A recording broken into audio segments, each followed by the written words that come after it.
కానీ సోనియా ఫ్యామిలీ మొత్తం ఆర్థికంగా సెల్వరాఘవన్ మీదే డిపెండ్ అవ్వడంతో సోనియా మాటల్ని అతను కేర్ చేయలేదు.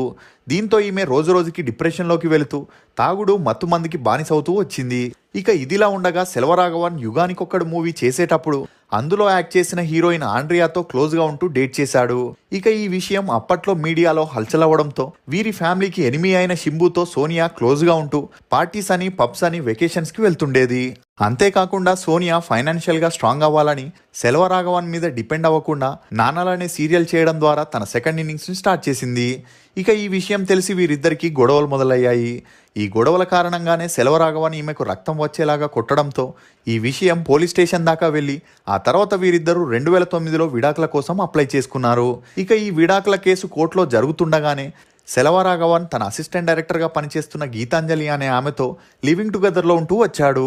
ఇక అప్పటికే చెడు అలవాట్లకి బానిసైన సోనియాకి